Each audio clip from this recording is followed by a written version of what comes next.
হাতে ওটা কি বেঁধেছ? টাকা নাকি? তারানাথ পাসিং শোয়ে এক সুকটান দিয়ে আমায় প্রশ্ন করল। আর বলবেন না, দিন কয়েক আগেই তো রক্ষাকালী পুজো ছিল বাড়িতে। আমার অর্ধাঙ্গিনী জোর করে এটা পরিয়ে দিল। জানেনই তো, পুরুষ মানুষ বাইরে যতই কর্তৃত্ব ফলিয়ে বেড়াক না কেন, নিজের গৃহের ভেতর কিন্তু গিন্নির আদেশই শিরোধার্য। আমার কথায় তারানাথ আর কিশোরী দুজনেই হো হো করে হেসে উঠল।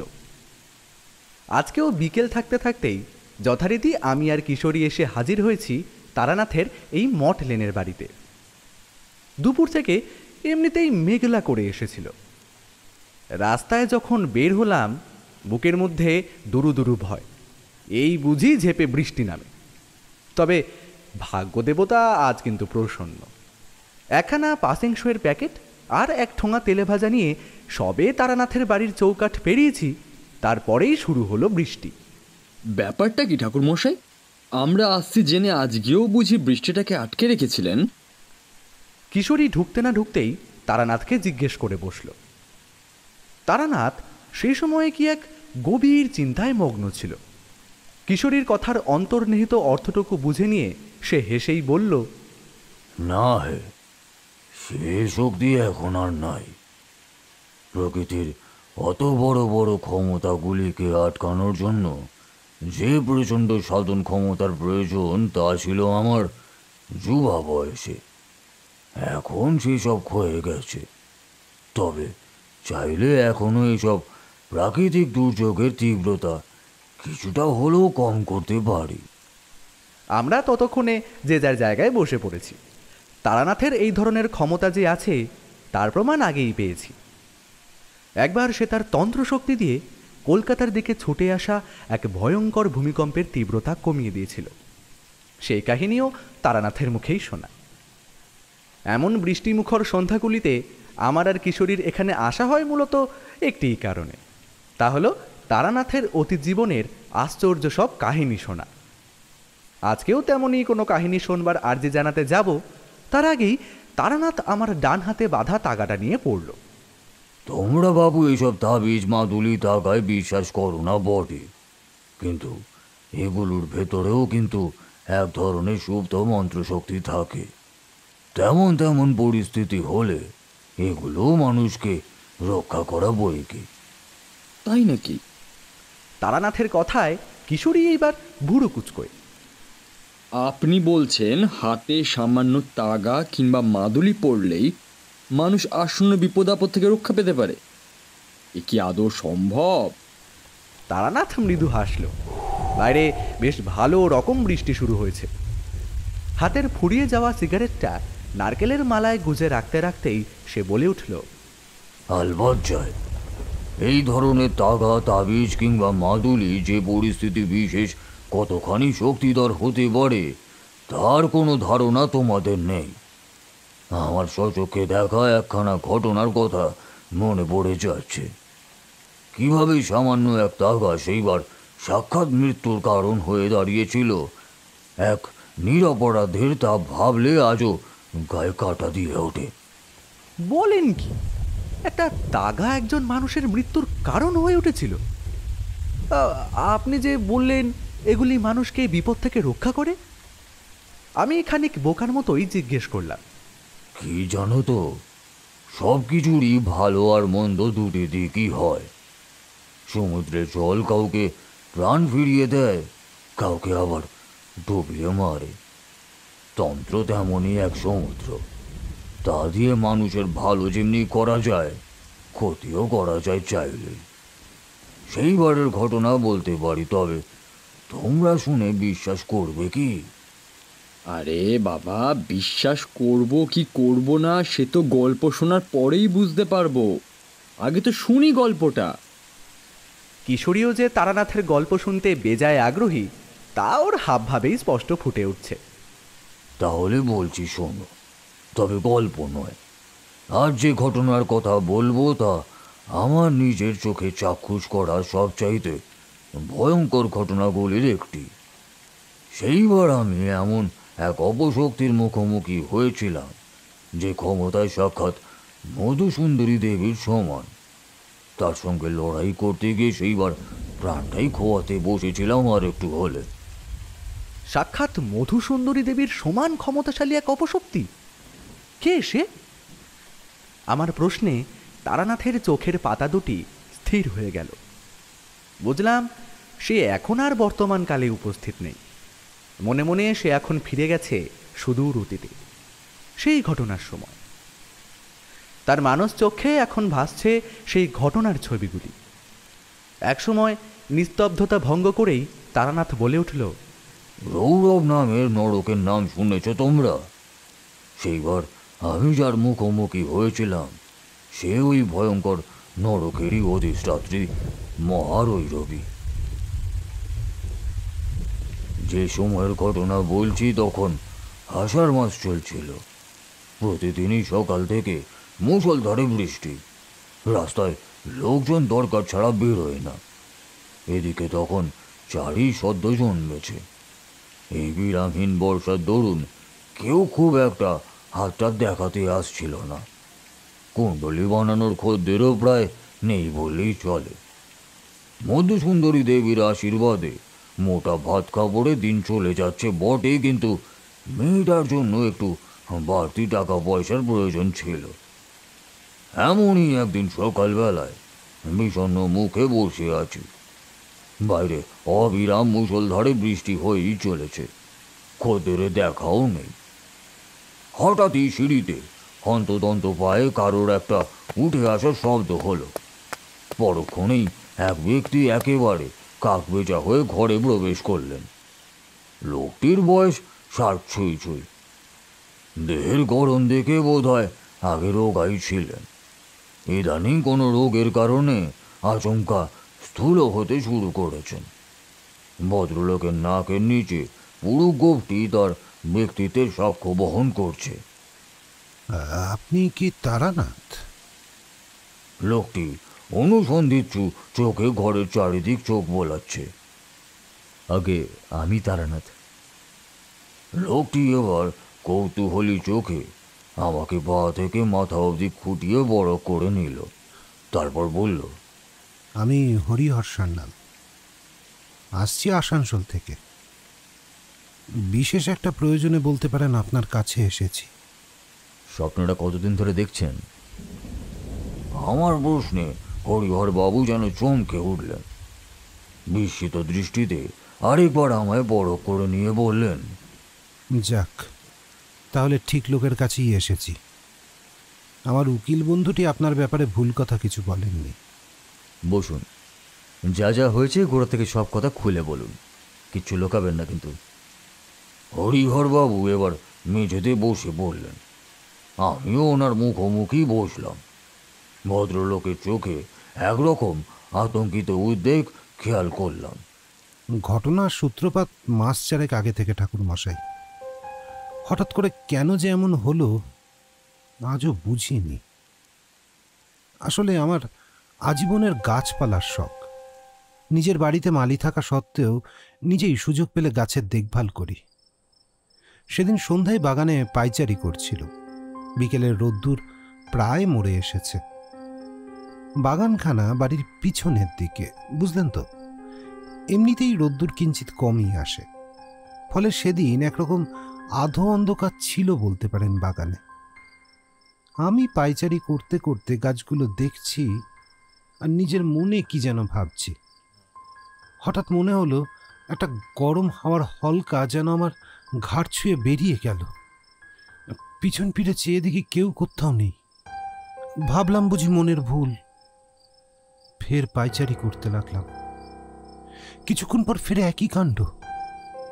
স্পষ্ট মনে হলো একটা গরম হাওয়ার হলকা আবারও আমার ঘাড়ে স্পর্শ করে বেরিয়ে গেল। এইবার কেমন যেন গাটা শিরশির করে উঠল, বুঝলেন। ঘরে ফিরে এলাম তাড়াতাড়ি।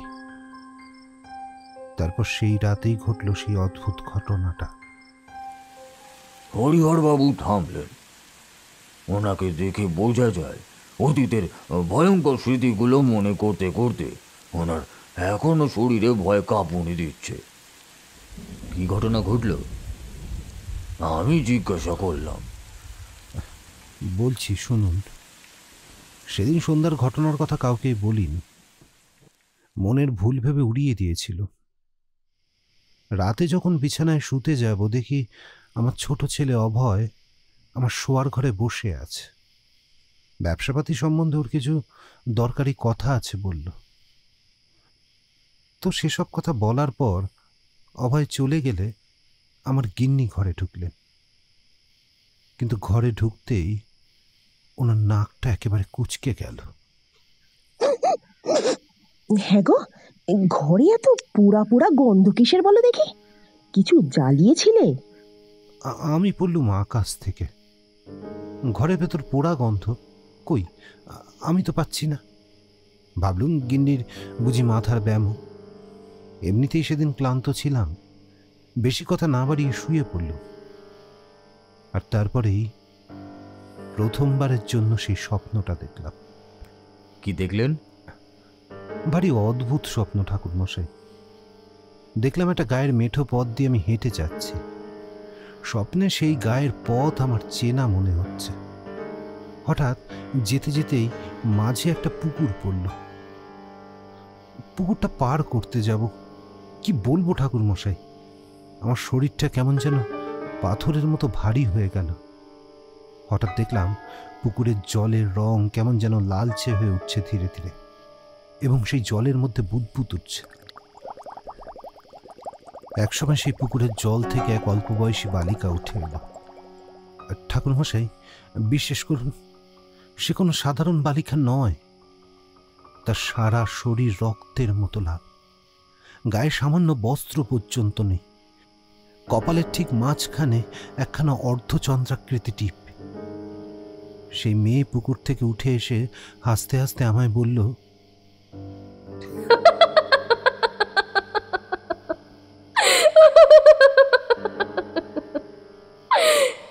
হরিহর, তোর তো সময় হয়ে এলো রে, চল আমার সঙ্গে চল। হরিহর বাবু এবার কথা থামিয়ে কয়েক মুহূর্ত স্থিরভাবে আমার দিকে চেয়ে রইলেন। ভদ্রলোক যে ভয়ানক আশঙ্কিত তা ওনার মুখের ভঙ্গিমা দেখেই বুঝলাম। একসময় নিজেই নীরবতা ভেঙে তিনি আবার বলতে লাগলেন, শুনলে বিশ্বাস করবেন না ঠাকুর মশাই, সেই মেয়েটি স্বপ্নের মধ্যে এমনভাবে হাসতে লাগলো আমার যেন নিঃশ্বাস বন্ধ হয়ে আসার জোগাড়। ধরপড় করে বিছানায় উঠে বসল। একবার মনে হলো গলার কাছে খুব সরু মতো কি যেন আটকাচ্ছে। হাত দিয়ে দেখলাম, কিন্তু না, কিচ্ছু নেই। সেই রাতে আর ঘুম এলো না। মাথার মধ্যে সেই অদ্ভুত স্বপ্নটা যেন ঘুরপাক খেতে লাগলো। এরপর বেশ কিছুদিন সব স্বাভাবিক কাটল, কোনো অসুবিধা নেই। তারপর আচমকাই আবার একদিন রাতে ওই স্বপ্ন আবার দেখলাম। স্বপ্নে একই জিনিস দেখলেন? না ঠাকুর মশাই, এবার যা দেখলাম তা আরো ভয়ঙ্কর। এবার স্বপ্নে দেখলাম সেই অদ্ভুত দেখতে মেয়েটি পুকুর থেকে উঠে এসে আমার মাথার সামনে দাঁড়িয়েছে। তার চোখে মুখে নৃশংস চাহনি। আমি তো নিথর হয়ে মাটিতে বসে রয়েছি, আর মেয়েটা আমার চারিদিকে গোল গোল ঘুরতে ঘুরতে আমার গলায় একটা লাল সুতো বাঁধছে। লাল সুতো? আপনার কোনো ভুল হচ্ছে না তো? একটা ভারী অশুভ কিছুর সংকেত যেন মনের ভিতর উকি দিতে লাগলো আমার। হ্যাঁ ঠাকুর মশাই, লাল সুতো, কোনো ভুল নেই।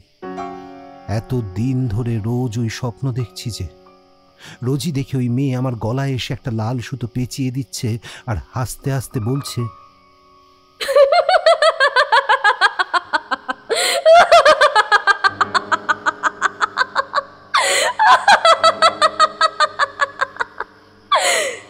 তোর পাপের ঘড়া পূর্ণ হয়েছে রে হরিহর। এইবার এইবার তোর নরকে যাওয়ার পালা। আমার সঙ্গে যাবি না? আয়, আমার সঙ্গে আয়, আয়।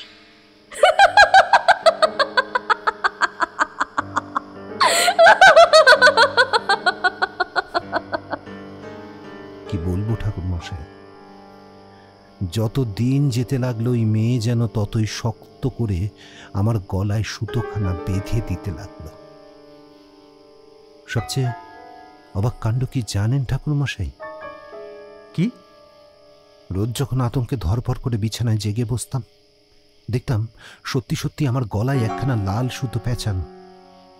সে সুতো কিভাবে এলো, কোথা থেকে এলো, কেউ জানে না। এখন এই স্বপ্ন দেখছেন? দেখছি বই কি। এইবার হরিহর বাবু যেন একটু উত্তেজিত হয়ে ওঠেন। আলবাত দেখছি, কালকেই দেখলাম। তবে এখন স্বপ্নে আরো ভয়ঙ্কর ব্যাপার দেখি ঠাকুরমশাই। দেখি ওই মেয়ে আমার গলায় এমন জোরে ওই লাল তাগা বেঁধেছে যে আমার গলা চিরে রক্ত পড়ছে। আমি যন্ত্রণায় ছটফট করছি। আমি যত ছটফট করছি সেই মেয়ে তত হাসতে হাসতে বলছে,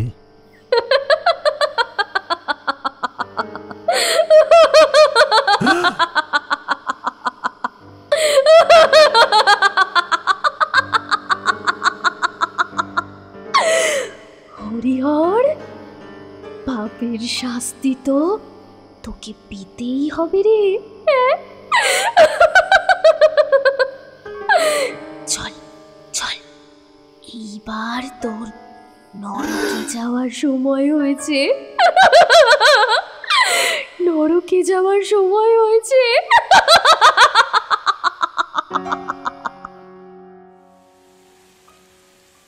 হরিহর বাবু এইবার রীতিমতো হাঁপাচ্ছেন। আমি উঠে ভেতর ঘর থেকে জল এনে দিতেই উনি চোখ চোখ করে এক চুমুকে জলটা শেষ করে দিলেন। তারপর বললেন, আমার বাড়িতে পরিবারের উপরেও কিসের যেন অশুভ ছায়া পড়েছে ঠাকুরমশাই। দিন নেই, রাত নেই, বাড়ির উপর দেখি ঝাঁকে ঝাঁকে শকুনের আনাগোনা। শুধু তাই নয়, এই তো গত সপ্তাহের ঘটনা। আমাদের বাড়িতে বহুকাল ধরেই রাধা মাধব প্রতিষ্ঠিত আছেন। বিগ্রহটি অষ্টধাতুর, প্রায় 5 পুরুষ আগেকার।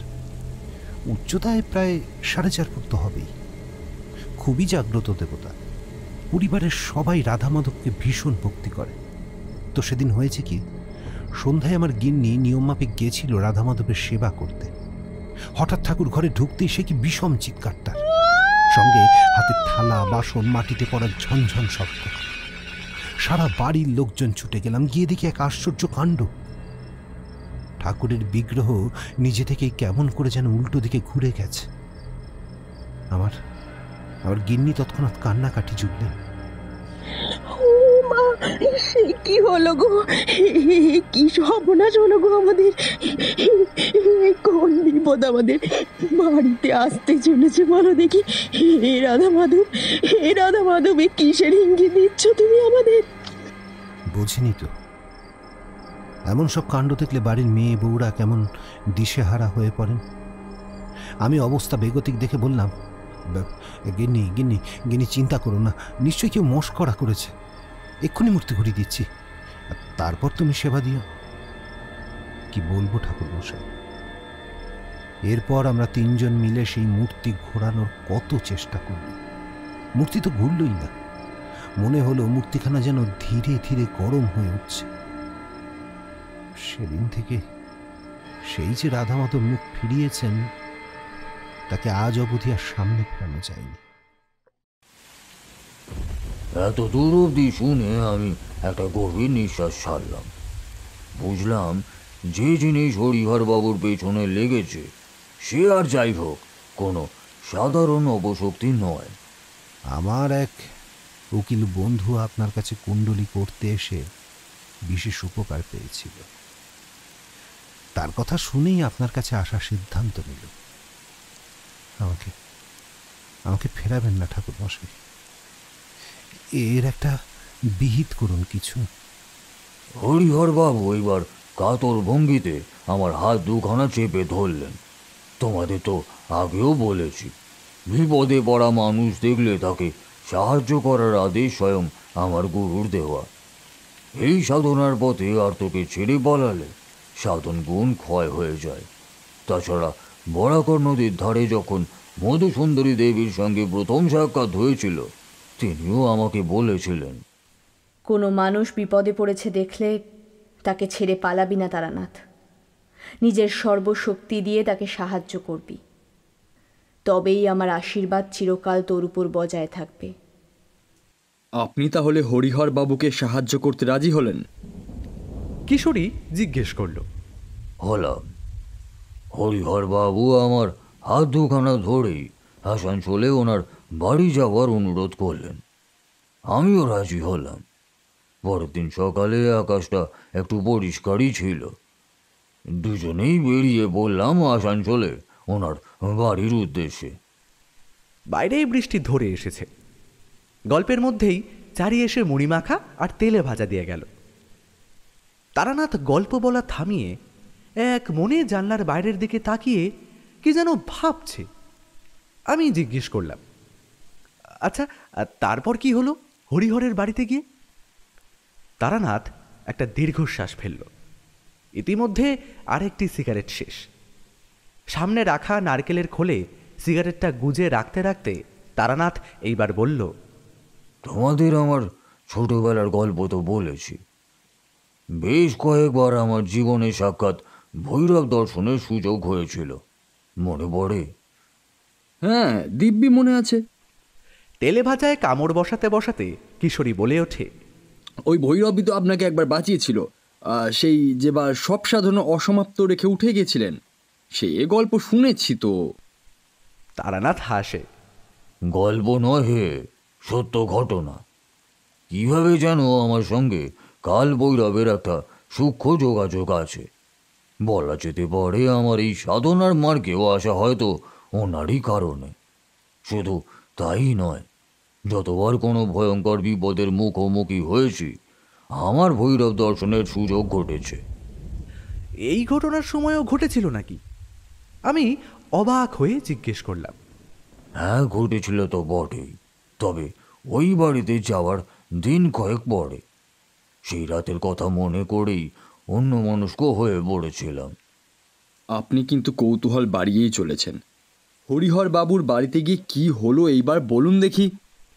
কিশোরী মুখে যাই বলুক, কাহিনীতে ছেদ পড়লে সে যে অস্থির হয়ে ওঠে এ আমি আগেও দেখেছি। বেশ, শোনো তবে। পাসিং শোয়ের প্যাকেট থেকে আর একখানা সিগারেট ধরিয়ে তারানাথ ফের তার কাহিনী শুরু করল।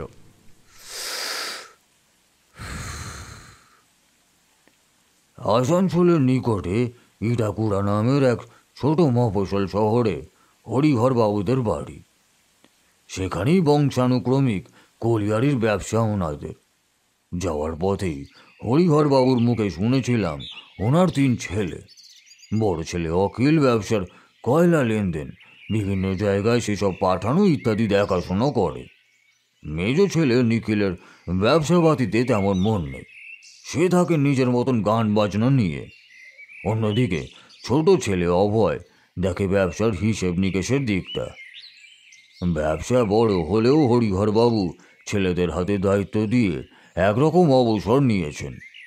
যদিও মাঝে সাঝেই সব ঠিক চলছে কিনা তা বড় করে দেখেন। ছেলেরাও তার পরামর্শ ছাড়া কোনো সিদ্ধান্ত নেয় না। অভয়কে কত বছর বয়সে আপনি দত্তক নিয়েছিলেন? আমার প্রশ্নে হরিহরবাবু যেন একটু চমকে উঠলেন। তারপর বললেন, ঠিকই তো, আপনার কাছে কোনো কিছুই লুকোনোর জো নেই। ওকে আমি যখন দত্তক নিই তখন ওর বয়স ওই 6 কি 7। আমার মামাবাড়ি বীরভূমের দিকে পাখামারি গ্রামে। ওইখানেই একবার কি একটা কাজে গিয়ে অভয়কে দেখি। মা মরা ছেলে দাদুর কাছে মানুষ হচ্ছিল। আমার 2 ছেলেই তখন ছোট ছোট। ওকে দেখে এত মায়া হলো, নিয়ে চলে এলো। রাধা মাধবের কল্যাণে অর্থের দিক থেকে কোনোদিনই আমার সমস্যা ছিল না। আপনার গিন্নি আপত্তি করেননি? না না, ইন্দু বাচ্চা বড় ভালোবাসে, চিরকাল ওর মায়ার শরীর। তাছাড়া আমার কোনো সিদ্ধান্তই ও কোনোদিন বাদ সাথেনি। তাই অভয়কে যখন নিয়ে এলুম, নিজের 2 ছেলের সঙ্গে অভয়কেও ও নিজের ছেলের মতনই বুকে টেনে নিয়েছিল। এই কথায় সে কথায় শেষমেশ যখন ইটাকুড়ায় পৌঁছালাম তখন মাথার ওপর গনগনে সূর্যের তাপ মৃদু হয়ে এসেছে। হরিহরবাবুর বাড়িখানার সামনে দাঁড়িয়ে কিঞ্চিৎ বিস্মিত হলাম। বাড়িটি আয়তনে সুবৃহৎ। বংশানুক্রমে যাদের কয়লার ব্যবসা তারা যে যথেষ্ট বিত্তমান হবে সে বিষয়ে সন্দেহ ছিল না। তবে হরিহরবাবু যে এই মফস্বল শহরে এমন খাস বিলিতি কায়দায় তৈরি এত বড় একখানা ইমারত খাড়া করবেন তা ভাবতে পারিনি। আসুন আসুন ঠাকুরমশাই, গরিবের কুঠিতে পদধূলি দিন। হরিহরবাবুর সঙ্গে বাড়িতে প্রবেশ করতে করতেই মনে মনে এক দফা হাসলাম। হ্যাঁ, এই যদি গরিবের কুঠির হয় তবে রাজপ্রাসাদ কেমন হবে। তবে হরিহরবাবুর গৃহে প্রবেশ করতেই আমার সারা শরীরে যেন বিদ্যুৎ খেলে গেল। তোমরা তো জানোই, কোনো স্থানে অশুভ কিছুর উপস্থিতি আমি আগে থাকতেই টের পাই। ওই বাড়িতে প্রবেশ করতেই টের পেলাম বাতাসে কেমন যেন বিকট একটা পুরো পুরো গন্ধ। আর তার সঙ্গেই আরেকখানা ব্যাপার খেয়াল করে চমকে উঠলাম। এ বাড়ির মেঝে কেমন যেন উত্তপ্ত। হঠাৎ পা পড়লে মনে হয় জ্বলন্ত কাঠ কয়লার উপরে পা পড়ে গেছে। নমস্কার ঠাকুরমশাই, আমি অভয়। বাবা মশাইয়ের সঙ্গে আসতে আপনার কোনো অসুবিধা হয়নি তো? বছর 27-28-এর এক যুবক এসে আমায় প্রণাম করলো। আরে থাক থাক, তুমিই অভয়? তোমার বাবার মুখে তোমার অনেক কথা শুনছিলাম আস্তে আস্তে। ভারী কাজের ছেলে নাকি তুমি? আমার কথায় অভয় হেসে উঠল। না না, বাবা মশাই ওসব বাড়িয়ে বাড়িয়ে বলেন। কিন্তু আমার যে কয়েকটা জিনিসের প্রয়োজন ছিল অভয়, সেসব জোগাড় করে দিতে তোমায় বলতাম যে। সে আপনি নিশ্চিন্ত থাকুন ঠাকুরমশাই, আপনি যা বলবেন সে সকল কিছু এই অভয় জোগাড় করে দেবে, কোনো চিন্তা নেই। এইবার একে একে বাড়ির বাকিদের সঙ্গে পরিচয় হলো। বাড়ির বড় ছেলে অখিল ও তার স্ত্রী এসে আলাপ করে গেল। বাড়ির কর্ত্রী স্বয়ং এসে আমার খাওয়া দাওয়ার ব্যাপারে খুঁটিনাটি জিজ্ঞেস করতে লাগলেন। শুধু দেখা মিলল না একজনের, নিখিল, এ বাড়ির মেজো ছেলে। একবার শুধু মনে হলো দোতলার কোনো একটি ঘর থেকে সেতারের শব্দ ভেসে আসছে, তবে সেতারের সুর কানে বড় সুমধুর ঠেকল না। সেতার বাদক বড় অস্থিরতায় সুর বাজাচ্ছে আজ। বাবা মশাই আপনাকে সমস্তটা খুলে বলেছেন নিশ্চয়ই। আপনি কি কিছু বুঝতে পারলেন কি সমস্যা হয়েছে এই বাড়িতে? বড় ছেলে অখিল জিজ্ঞেস করলো। এখনো পুরোপুরি বুঝতে পারিনি, তবে কিছুটা হয়তো আন্দাজ করতে পারছি। কাল পরশুর মধ্যে এ বাড়িতে একখানা যোগ্য করতে হবে, তাহলে পুরোপুরি আন্দাজ পাবো এই বাড়িতে ঠিক কিসের আনাগোনা হয়েছে। আমার কথা শুনে সকলে একে অপরের মুখ চাওয়াচাওয়ি করতে লাগলো। আমি এবার সকলকেই জিজ্ঞেস করলাম, আচ্ছা, হরিহর বাবুর মুখে তো শুনেছি যা শোনার, এবার আপনারা তো কিছু বলুন। এর মধ্যে আপনাদের কোনো অস্বাভাবিক অনুভূতি হয়েছে কি? অস্বাভাবিক কিনা বলতে পারবো না, কিন্তু কিছু অদ্ভুত ঘটনা দিন কয়েক আগে আমি প্রত্যক্ষ করেছি ঠাকুরমশাই। অখিলের স্ত্রী ইন্দ্রাণী মৃদু কণ্ঠে ঘোমটার আড়াল থেকে কথাখানা বলল। কীরকম? আসলে রোজই ভোরে উঠে একবার ছাদে যাওয়া আমার অভ্যেস। সকালের হাওয়ায় ছাদে পায়চারি করতে বড়ই ভালো লাগে আমার। কদিন আগেই তেমনি ভোরবেলায় ছাদে পায়চারি করতে গেছি। ছাদে ঘুরতে ঘুরতে নিচের বাগানের ফুলগুলোর দিকে আমার নজর পড়ল। সেই দিকেই এক মনে তাকিয়ে দেখছিলাম, হঠাৎ কি বলবো ঠাকুরমশাই, মনে হলো ঠিক একটা গরম হাওয়ার হলকা এসে পেছন দিক থেকে আমায় ধাক্কা দিল। ঠিক সময় সামলে নিয়েছিলাম তাই, নয়তো ওই দিনই ছাদ থেকে পড়ে অকালে মরতাম। তারপর থেকে আমি আর ভয়ে ছাদে উঠি না। তবে সেই দিনের ওই ঘটনা মনের ভুল ছিল কিনা আমি আজও বুঝতে পারিনি। বড় বৌমার কথা শুনে আমার ভুরুর ভাঁজ আরো গভীর হলো। আমি অভয়কে ইশারা করে নিজের কাছে ডেকে বললাম, তোমায় সন্ধ্যাবেলা একটা তালিকা দেবো, কেমন? 2 দিনের মধ্যে জিনিসগুলো জোগাড় করতে হবে, বুঝলে? যজ্ঞটা যত শীঘ্রই করা যায় ততই মঙ্গল। এবারে লক্ষণ আমার মোটেই ভালো ঠেকছে না। ঠাকুরমশাই, এই দক্ষিণ পশ্চিমের কোনো একটি গাছের থেকে পাওয়া পাখির বাসা, মরা বেড়ালের পাঁজরের হাড়, মাটির নিচে একদিন পুঁতে রাখা শ্বেত সরিষার গুঁড়ো আর শ্মশানে সদ্য মৃত কোনো ব্যক্তির চিতার অর্ধদগ্ধ কাঠ, এসব জিনিস কি আপনার লাগবে? আমার বানানো তালিকার দিকে তাকিয়ে অভয় অবাক হয়ে গেল। আমি হেসে বললাম, শুধু ওই কটা নয়, ওই তালিকায় আরও অনেকগুলো জিনিস আছে। সেই সব কটাই প্রয়োজন। যত শীঘ্র করা যায় ততই ভালো, বুঝলে? অন্যান্য সময় আমি এসব জোগাড় করি, তবে এইবার আমারও কিছু কাজ রয়েছে। এগুলো তোমাকে জোগাড় করে আনতে হবে কিন্তু। আজ্ঞে ঠাকুর মশাই। কিঞ্চিত বিস্ময়ের সঙ্গে আমার কথায় সম্মতি জানালো অভয়। তারপর বলল, যে রাহুর গ্রাস এই বাড়ির উপরে লেগেছে, তা থেকে আমরা মুক্তি পাবো তো ঠাকুর মশাই? পাবে পাবে। অন্ধকারকে কখনো চিরকালে থাকতে দেখেছো কি? রাত পেরোলেই দিনের আলো ফোটে। আমার কথায় অভয়ের মুখেও যেন একটা আনন্দের উচ্ছ্বাস ফুটে উঠল। আর বলবেন না ঠাকুর মশাই, বাবা মশাইকে নিয়ে আমি এত চিন্তিত হয়ে পড়েছিলাম। কোথা থেকে যে আচমকা কিসব শুরু হলো এ বাড়িতে। ওই মানুষটাকে আমি সাক্ষাৎ ঈশ্বর বলে মনে করি। ওনার কিছু হয়ে গেলে আমার আর বাঁচা হবে না। আমি অভয়ের কাঁধে হাত রাখলাম। এত দুশ্চিন্তা করো না অভয়, আমি আছি তো। কারোর কিচ্ছু হবে না। তোমায় যেগুলো আনতে দিলাম সেগুলো জোগাড় করার ব্যবস্থা করো। যত শীঘ্র সম্ভব ততই ভালো। অভয় আমায় প্রণাম করে ঘর থেকে বেরিয়ে গেল। বাইরে তখন সন্ধ্যা নেমে গেছে। বুঝলাম বাড়ির ভেতর পোড়া পোড়া গন্ধটা ক্রমশ যেন বাড়ছে। মনে মনে ঠিক করলাম আজ রাতে গোটা বাড়িতে গৃহবন্ধন করতে হবে। নিজের ঘরে কিছুক্ষণ বসে এক মনে স্থির করছি কিভাবে কি করব। হঠাৎই আবারও সন্ধ্যাবেলার সেই সেতারের আওয়াজ ভেসে এলো। এইবার শব্দটি ভেসে আসছে আমার ঘরের কয়েকটি ঘরের পর থেকেই। কেন জানি না বড় কৌতূহল হলো। ঘর থেকে বেরিয়ে সেদিকে এগোলাম। 2-3টে ঘর বেরোতেই নজরে এলো একটি ঘরের ভেতর থেকে ভেসে আসছে সেতারের শব্দ। ঘরের দরজা হাট করে খোলা। সেতারে একই রকম অস্থির মূর্ছনা।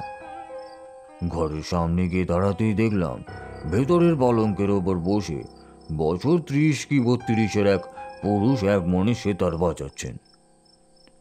তার চোখ বন্ধ, কিন্তু আঙুলগুলি ঠিকই যন্ত্রের মতো ওঠানামা করছে সেতারের গায়ে। দেখেই বুঝলাম ইনি এই সান্যাল পরিবারের মেজো ছেলে নিখিল। তবে কেন কে জানে, ওনার ঘরের সামনে দাঁড়াতেই বুকের ভেতর একটা চাপা অস্বস্তি শুরু হলো। এই ঘরে পোড়া গন্ধটা কেমন যেন তীব্র বোধ হচ্ছে না। কারোর ঘরের সামনে তার অজ্ঞাতে দীর্ঘক্ষণ দাঁড়িয়ে থাকাটা অনৈতিক। তাই আমি এইবার ফিরেই আসছিলাম, হঠাৎ পিছন থেকে এক গম্ভীর পুরুষ কণ্ঠ ভেসে এলো। চলে যাচ্ছেন যে ঠাকুর মশাই? সেতারের সুর ভালো লাগলো না বুঝি? পিছন ফিরতেই দেখি পালঙ্কের উপর বসে নিখিলবাবু হাসছেন। তার মুখে একরকম সকৌতুক চাহনি। আমিও তাকে তার মতো করেই উত্তর দিলাম। সেতার বাদকের বাজানোর হাতের তারিফ করতে হয়, তবে গত সপ্তাহে রেসের মাঠে বিরাট অঙ্কের বাজি হেরে যাওয়ায় তার মন বর্তমানে বিচলিত, তাই সেতারের ঠিকঠাক সুর বসছে না। আমার কথায় নিখিলবাবু এক মুহূর্ত যেন স্থির হয়ে আমার দিকে চেয়ে রইলেন। পরক্ষণেই আবার হেসে বললেন, ভেতরে আসুন ঠাকুর মশাই। বাবা মশাই এইবার দেখছি একটা ঠিকঠাক লোক নিয়ে এসেছেন। কেন, এর আগে যাদের এনেছিল তাদের বুঝিয়ে আপনার মনে লাগেনি? আমার কথায় নিখিলবাবু হো হো করে হেসে উঠলেন। আর বলবেন না ঠাকুর মশাই, বাবা মশাইয়ের আজীবন অসুখ। যেখানে যাকে পাবে তুলে এনে বাড়িতে হাজির করবে। ছোট থেকেই দেখে আসছি বাবা মশাই যত রাজ্যের ভুলভাল লোককে বাড়িতে এনে হাজির করেন। এইবারও ভাবলাম সেই রকমই কোনো ঠক বাটপারকে নিয়ে এসেই বোধহয় হাজির করেছেন। আমি পালঙ্কে এসে বসতে নিখিলবাবু এইবার উঠে গিয়ে ঘরের দরজাখানা ভেজিয়ে দিলেন। তারপর হাত জোর করে বললেন, বাবা মশাই জানেন না বটে, আমারও কিন্তু তন্ত্রে দীক্ষা নেওয়া। বাম মার্গে বীরপন্থা। আপনি কোন দিক? আমি মৃদু হেসে তাকে সংক্ষেপে আমার মার্গের কথা বললাম। এই মার্গ পন্থা এই ব্যাপারটা কি? তারানাথের গল্পের মাঝেই কিশোরী এইবার প্রশ্ন করে বসল। এগুলি তন্ত্রের এক একটি ধারা। এই ভূভারতে যে তন্ত্র প্রচলিত তার যে কত শাখা প্রশাখা তার ঠিক ঠিকানা নেই। কেউ মাতৃমন্ত্রে দীক্ষিত, কেউ ভৈরব মন্ত্রে, কারুর বীর মার্গ, কারুর সন্ন্যাস। সেসব অনেক জটিল তত্ত্ব। অদীক্ষিত লোকজনের সেসব শোনার নিয়ম নেই। আমাদেরও শোনার নিয়ম নেই? কিশোরী ফের জিজ্ঞেস করে। না বাবু, খামোখা খুঁচিয়ে ঘা করো না। তন্ত্র কোনো ছেলে খেলার জিনিস নয়। এসব গুহ্য রহস্য সবার সামনে খুলে বলবার নয়। প্রথম কথা, সেসব তোমরা বুঝবেও না। দ্বিতীয়ত, সেসব শুনলে অনেক রকম খারাপ প্রভাবও পড়তে পারে জীবনে। গল্পের গতি অন্যদিকে ঘুরে যাচ্ছে দেখে আমি তড়িঘড়ি জিজ্ঞেস করলাম, তারপর কি হলো? কি বলল নিখিলবাবু?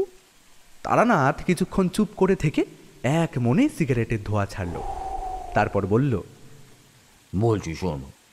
ওই কথার পর কিছুক্ষণ গান বাজনা নিয়ে এ কথা সে কথার পরেই নিখিলবাবু বললেন, বাবা মশাই খুব ভুল কাজ করেছে ঠাকুর মশাই। যে জিনিস এই বাড়িতে প্রবেশ করেছে তা একটি প্রাণ না নিয়ে গৃহ ছেড়ে বেরোবে না। আর বলা যায় না, একাধিক প্রাণও নিতে পারে।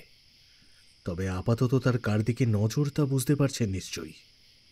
আমি গম্ভীর মুখে উত্তর দিলাম, খারাপ কিছু যে এই গৃহে আছে তা বুঝলেন কেমন করে? এই কথায় নিখিলবাবু মুচকি হেসে বললেন, পরীক্ষা করছেন? ভালো। তা গন্ধটা আপনিও পেয়েছেন নিশ্চয়ই, পোড়া গন্ধটা। সারা বাড়ি জুড়ে কোথাও কিছু জ্বলছে না, অথচ এই পোড়া পোড়া গন্ধ কি ভালো কোনো লক্ষণ? আর কিছু টের পেয়েছেন আপনি? পেয়েছি মানে? আলবাত পেয়েছি। নিখিলবাবু উত্তেজিত হয়ে উঠলেন। রাত হলেই হঠাৎ হঠাৎ এই বাড়ির চারপাশে কাক ডাকার শব্দ পাওয়া যায়। তাও আবার তার কাক। সকলে অবশ্য সবসময় শুনতে পায় না, তবে আমি পাই। আপনি তো জানেনই, দীক্ষিত মানুষদের শ্রবণ ক্ষমতা বাকিদের চাইতে তীক্ষ্ণ হয়। নিখিলবাবু থামলেন। তারপর আমার দিকে তাকিয়ে দীর্ঘশ্বাস ফেলে বললেন, আমি চেষ্টা করেছিলাম ঠাকুর মশাই, তবে লাভ কিছু হয়নি। যে অপশক্তি এই ভিটেতে ঘাঁটি গেড়েছে তার শক্তি আমার আপনার চাইতে কয়েক হাজার গুণ বেশি। তাকে আমিও আটকাতে পারিনি, আর আপনিও আটকাতে পারবেন না। শেষ কথাটা বড় বেশি জোর দিয়েই যেন বললেন নিখিলবাবু। তারপর নিজের মনেই বললেন, পাপ, বুঝলেন? পাপ। বাবা মশাই যে পাপ করেছেন তার ফল তো তাকে পেতেই হতো। পাপ? কেমন পাপ? আমি চমকে উঠলাম।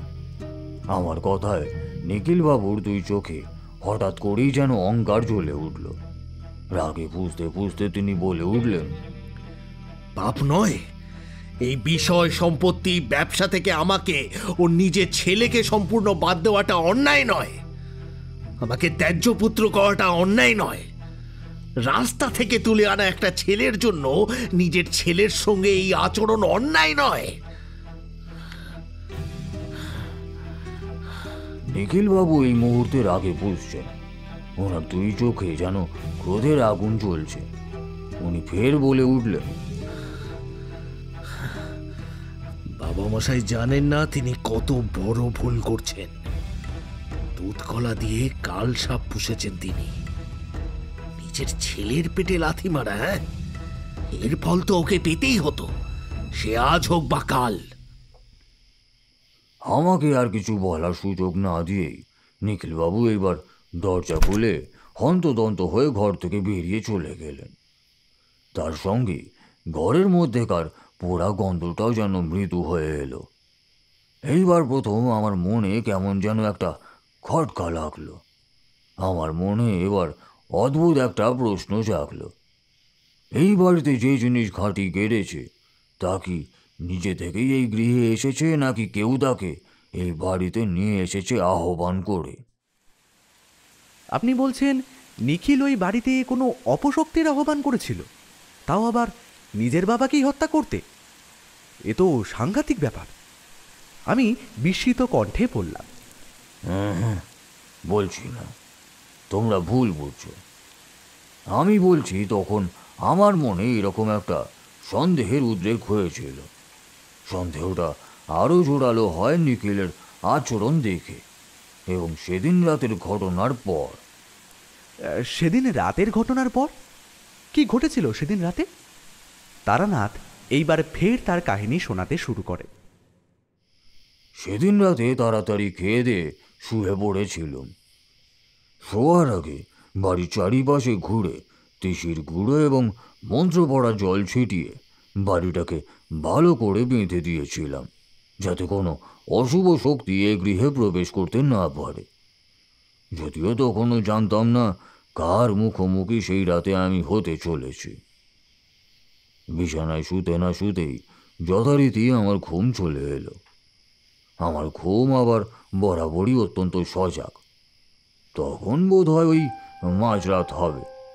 হঠাৎ বিকট একটা শব্দে ঘুম ভেঙে ধরপড় করে উঠে বসলাম বিছানার উপর। ঘরের ভেতর জমাট বাঁধা অন্ধকার, কিন্তু কিসের শব্দে জেগে উঠলাম। পরের মুহূর্তেই আবারও শব্দটা শুনে সারা শরীর ভয় শিরশির করে উঠল। কাক ডাকছে, যে সে কাক নয়, দাঁড় কাক। একটা নয়, অনেকগুলো। একেবারে মাঝরাতে কোনো বাড়ির চারিদিকে এমন শয়ে শয়ে দাঁড় কাক ডাকা যে মোটেই শুভ লক্ষণ নয়, তা নিশ্চয়ই বুঝতে পারছো। আমি স্পষ্ট টের পেলাম। বিছানায় বসেই আমার শরীরটা হঠাৎ কেমন যেন আচমকাই ভারী হতে লাগলো। তার পরক্ষণে আরেকটা শব্দে চমকে উঠলাম। অত্যন্ত সুরেলা এক কিশোরী কণ্ঠ। তারানাথ, তারানাথ, আমার সঙ্গে আয়। ওখানে একলা বসে কি করছিস? আয়, আমার সঙ্গে আয়, আয়। তোমরা বিশ্বাস করবে না, সেই নারী কণ্ঠ এমনই মায়ার জাল বিস্তার করলো আমার উপর। আমি পুতুলের মতন বিছানা ছেড়ে উঠে তার পিছু নিলাম। প্রথমে দরজা পেরিয়ে দোতলার অন্ধকার ঘন বারান্দা, তারপর একতলা সিঁড়ি। সেই বালিকা আমাকে নিজের বশে এনে কোথায় যেন নিয়ে চলেছে। আমি বুঝতে পারছি তার পিছনে যাওয়া ঠিক নয়, তবুও যাচ্ছি। সে এক আশ্চর্য অনুভূতি, ভাষায় প্রকাশ করে বোঝাতে পারবো না। তারানাথ থামল। এই ওর এক বদ অভ্যেস, গল্পের সবচাইতে কৌতূহলের জায়গায় আচমকা থেমে গিয়ে আমাদের পরীক্ষা নেওয়া। কিশোরী অস্থির হয়ে বলল, আরে মশাই, থামলেন কেন? এরপর কি হলো বলুন। আমাদের অস্থিরতা দেখে তারানাথ তৃপ্ত হল। তারপর আবারও বলতে শুরু করলো তার কাহিনী। এইভাবে ওই কণ্ঠের পিছু করতে করতে এক সময় বাড়ি থেকে বেরিয়ে এসে দাঁড়ালাম এক কুয়োর সামনে। অন্ধকারে এতক্ষণ সেই কিশোরী মেয়েটির আবছায়া মূর্তি দেখলেও তাকে স্পষ্ট ঠাহর করতে পারিনি। তবে কুয়োর সামনে এসে দাঁড়াতে সেই নারী মূর্তির শরীরের উপর এবার চাঁদের আলো এসে পড়ল। আর তৎক্ষণাৎ বুঝতে পারলাম কার পিছু পিছু এত দূর আমি ছুটে এসেছি। সে কোনো সাধারণ মেয়ে নয়, তার শরীর রক্তের মতো লাল। সেই কিশোরী এইবার আমার দিকে ফিরে তাকালো। দেখলাম তার শরীরে সামান্য বস্ত্রের আবরণ অবধি নেই। তার নগ্ন শরীর ঢাকা পড়ে আছে কোমর ছাড়িয়ে পা অবধি নেমে আসা ঘন কেশরাজির আড়ালে। তার চোখে ক্রূর চাহনি, মুখে শীতল হাসি, আর কপালের ঠিক মধ্যিখানে আঁকা একখানা অর্ধচন্দ্রাকৃতি টিপ। আমার শিকারে বাধা দিস না তারানাথ, ফল কিন্তু ভালো হবে না। সেই সুরেলা রমণী কণ্ঠ ক্রমশ যেন বদলে যাচ্ছে কর্কশ তীক্ষ্ণ শব্দে। যে দেবীর সাধনা করে তোর এত ক্ষমতা, সেই মধু সুন্দরীও তোকে বাঁচাতে পারবে না আমার হাত থেকে। এইবার সেই রক্তবর্ণা কিশোরী মেয়েটির কর্কশ হাসির শব্দ ছড়িয়ে পড়ল চারিদিকে। সেই ভয়ঙ্কর হাসির শব্দ ওই রাতের বেলা শুনলে যে কোনো সাধারণ মানুষের হৃদকম্পন অবিলম্বে থেমে যাবে। পরক্ষণে সেই কর্কশ রমণী কণ্ঠ ফের গর্জে উঠল। আমি কে তা তুই জানতে চাস, তাই না তারানাথ? দেখবি আমি কে। আমি তখন জড়সড়র মতো স্থির হয়ে দাঁড়িয়ে রয়েছি। আমার শরীর সম্পূর্ণ পাথরের মতো ভারী হয়ে গিয়েছে। বুঝতে পারছি যে গাত্রবন্ধন নিজেকে রক্ষা করার তাগিদে আমি করেছিলাম, তাতে কোনো বিশেষ লাভই হয়নি। এই ভয়ঙ্করীর সামনে আমার ক্ষমতা তুচ্ছ, অতি নগণ্য। আমার মুখের শিকার ছিনিয়ে নিতে চাস? দেখ দেখ তবে আমি আসলে কে। এইবার আমার চোখের সামনে যা ঘটল তা যেন বিশ্বাস করতে পারলাম না। আমি স্পষ্ট দেখলাম সেই মেয়েটির সারা শরীর থেকে বেরিয়ে আসছে সুতীব্র লাল আলোর ছটা। এক সময় আমার চোখের সামনে ফুটে উঠল এক ভয়ঙ্করী দেবী মূর্তি। ভীষণ উগ্রা সেই দেবীর গায়ের রং রক্তের মতো লাল, কপালে অর্ধচন্দ্রাকৃতির টিপ, চারখানা হাতে দেবী ধরে রয়েছেন চারখানা মনুষ্য মুণ্ড। দেবীর গলা দিয়ে ঝুলছে শ্বেত করবীর মালা। দেবীর দুই কাঁধের উপর বসে আছে দুইটি দ্বারকা। আর যা সবচাইতে ভয়ঙ্কর, দেবীর হাতে ধরা মুন্ডগুলির মুখ হাঁ করে খোলা। সেই মুন্ডগুলি থেকে চুয়ে চুয়ে পড়ছে টাটকা রক্তের ধারা। কি রে তারানাথ, হ্যাঁ এইবার চিনতে পারলি আমি কে? সেই ভীষণ নারী মূর্তি রাগে ফুঁসতে ফুঁসতে এইবার গর্জে উঠল। আমি কিছুক্ষণ কোনো কথা বলতে পারলাম না। সেই ভীষণ দর্শন দেবীর তীব্র জ্যোতিতে আমার চোখ এবং চেতনা দুই যেন ধাঁধিয়ে গেছিল। কিছুটা সম্বিত ফিরতেই আমি দুই হাত জড়ো করে বিস্ময়ে বলে উঠলাম একটাই কথা, মহারৈরবী, ঈশ্বর, এই ভয়ঙ্কর শক্তিকে এ গৃহে কে ডেকে আনলো?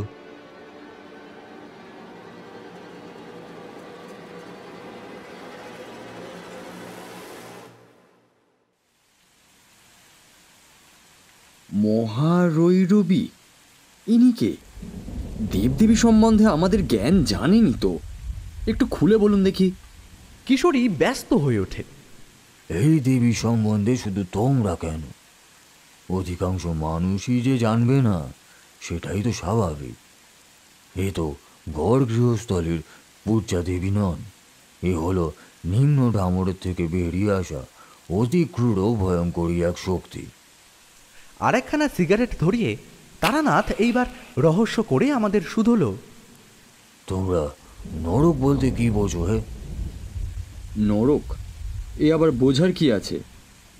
কিশোরী প্রায় ফাঁকা হয়ে যাওয়া তেলে ভাজার ঠোঙাটা নিষ্ফলভাবে হাতড়াতে হাতড়াতে বলল, স্বর্গ নরকের ব্যাপারে কে না জানে। মানুষ মরার আগে ভালো কাজ করলে স্বর্গে যায়, আর খারাপ কাজ করলে নরকে। এই গল্প কথা সবাই শুনেছি। গল্পর মতো করে শুনলেও এ কিন্তু নিজ গল্প নয় হে। তারানাথ আবারও রহস্যময় হাসি হাসে। আমাদের চারিপাশে পঞ্চভূতে তৈরি দুনিয়া যেমন প্রত্যক্ষ করছো তোমরা, এর বাইরেও অনেকগুলি দুনিয়ায় বিশ্ব ব্রহ্মাণ্ডে আছে, যা অব্যঙ্গ মনস্গোচর, অর্থাৎ যাকে না শব্দে ব্যাখ্যা করা যায়, না বুদ্ধি দিয়ে বোঝা যায়। হ্যাঁ, বলেন কি? কিশোরী বিস্মিত দৃষ্টিতে তারানাথের দিকে যায়। হ্যাঁ, মৃত্যুর পর বিদেহী আত্মাকে এমনই অনেকগুলি দুনিয়া স্তর পার করে যেতে হয়। তবে কিনা কর্মফলের উপর ভিত্তি করে অনেক আত্মা এক একটি স্তরেই আটকে পড়ে।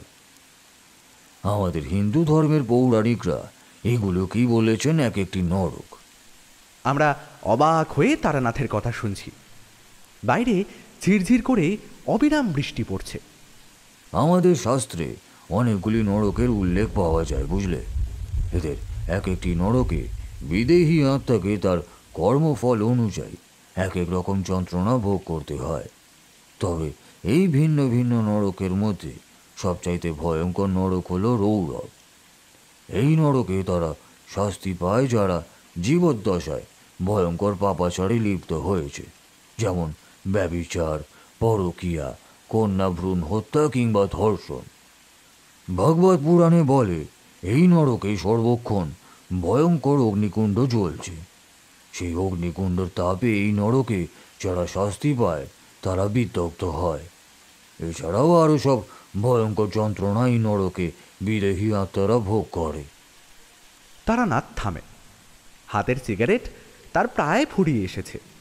সে আবার বলে, প্রতি নরকেই এক অধিষ্ঠাত্রী শক্তি থাকে। সেই সকল শক্তি যেমনই ভয়ঙ্কর তেমনই নিষ্ঠুর। ঠিকঠাক তাদের সাধনা করলে তারা যেমন অভীষ্ট দান করে, সামান্য ভুল ত্রুটি হলে তেমনই সাধককে নির্বংশ করে ছাড়ে। এই রৌরব নরকের অধিষ্ঠাত্রী দেবী হলেন মহারৈরবী। দেবী যেমন উগ্র তেমনই ভয়ঙ্করী। নিম্ন ডাবর অনুযায়ী এই দেবীকে সবসময় আহ্বান করা হয় একজন বলি প্রদত্ত আহুতি দিয়ে। একবার আহ্বান করলে দেবী বলি প্রদত্ত না নিয়ে যান না। তিনি যেখানে থাকেন সেই জায়গায় হয়ে ওঠে রৈরব নরকের সমান। তাহলে সেই জন্যই ওই বাড়িতে অমন পোড়া গন্ধ সর্বক্ষণ পেয়েছিলেন, আর বাড়ির মেঝেও অগ্নিকুণ্ডের মতো গরম ঠেকেছিল পায়। আমি নিজের মনেই কথাটা বলে উঠি, কিন্তু দ্বারকাকের শব্দ, ওগুলো কি? ওগুলো দ্বারকাক নয় আদৌ। দেবী তুই কাঁধে বসা দুটি দ্বারকাক আসলে তার দুই ভয়ঙ্কর সহচরী, মায়াবতী ও কিঙ্কিনী। আমার ঠাকুরদার নিজের হাতে লেখা রক্ততান্ত্রিকা নামের একখানা পুঁথি ছিল, তাতে পড়েছিলাম মহারৈরবীর এই দুই সহচারী দেবীর চাইতেও খল। এরা সর্বদা মনুষ্য রক্তের সন্ধানে থাকে। যে গৃহে এরা থাকে সেই গৃহে নানা অছিলা এরা দুর্ঘটনা ঘটায়, রক্তপাত ঘটায়, এমনকি বিনা কারণে নিষ্পাপ মানুষের প্রাণ অবধি কেড়ে নেয়। কি সাংঘাতিক! আচ্ছা, এই অপশক্তির জন্যই কি ওই বাড়িতে রাধা মাধবের মূর্তিটি আপনা থেকে মুখ ঘুরিয়ে নিয়েছিল? হ্যাঁ, আমারও তেমনই ধারণা। আসলে এই রকম শক্তি সাধারণত গৃহে আহ্বানের জন্য নয়, আর এরা যেখানে অধিষ্ঠান করে সেখানে শুভ শক্তি থাকতে পারে না। শুভ আর অশুভ শক্তি কি কখনো পাশাপাশি অধিষ্ঠান করতে পারে? তারানাথ এইবার চুপ করে যায়। কি একটা গভীর চিন্তায় সে যেন মগ্ন হয়ে পড়েছে। এরপর কি হলো? ওই রাতে মহারৈরবীর দর্শন ঘটল আপনার, তারপর? ওই রাতে ওই ভীষণ দেবী মূর্তি দেখে সেই তেজে আমি ওইখানেই অজ্ঞান হয়ে গিয়েছিলাম। ঠিক ভোরের দিকে আমার এক অদ্ভুত ঘোর লাগা তন্দ্রার মতো হলো। আমি দেখলাম আমি বরাকর নদীর ধারে বসে আছি, আর আমার সামনে দাঁড়িয়ে আছেন মধুসুন্দরী দেবী। তার চোখে মুখে উদ্বেগ। তিনি নিজে থেকেই আমায় বললেন, তুই যার মুখোমুখি হয়েছিস তারানাথ, তার ক্ষমতা আমার চাইতেও বেশি।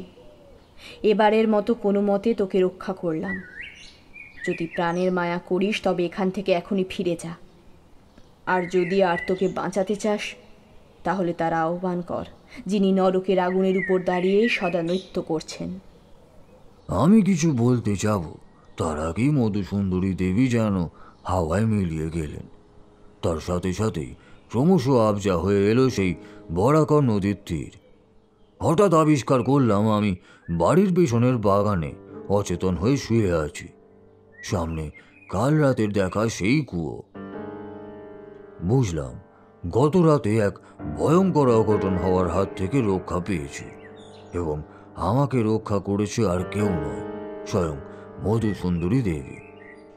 কাউকে কিছু না জানিয়ে ঘরে ফিরে এলাম। সকাল হতেই হরিহর বাবু নিজে থেকেই ছুটে আসলেন আমার ঘরে। দেখলাম ওনার চোখে মুখে ভয়ঙ্কর আতঙ্ক। আমার বিছানার উপর বসে পড়ে কাঁপা কাঁপা কণ্ঠে উনি বললেন, ঠাকুরমশাই, মনে হচ্ছে আর শেষ রক্ষা হবে না। কাল রাতে স্বপ্ন দেখলুম সেই ভয়ঙ্কর মেয়েটি এসে আমার গলায় তার লাল সুতোখানা এমন চেপে ধরেছে, গলা থেকে গল গল করে রক্ত বেরোচ্ছে। সেই অবস্থাতেই সেই ভয়ঙ্কর মেয়েটি হাসতে হাসতে আমায় বলল,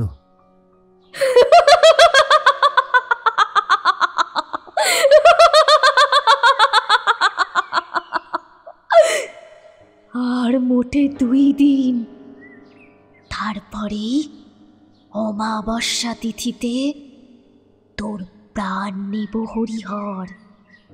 তোর হাতে আর সময় নেই রে, কেউ তোকে বাঁচাতে আর পারবে না।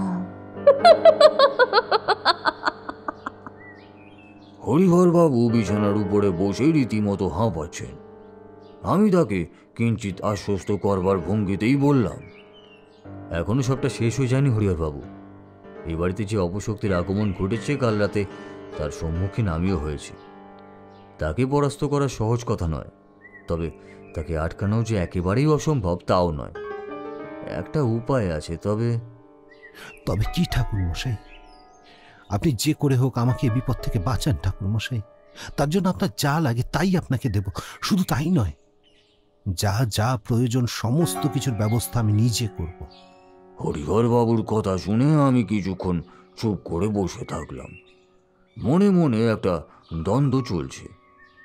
যা সন্দেহ করছি ওনাকে বলা কি ঠিক হবে, অথচ কারোর বাড়িতে কোনো রকম উপাচার যজ্ঞ ইত্যাদি করার আগে আমি সর্বদা গৃহকর্তাকে জানিয়েই সেই কাজ করি।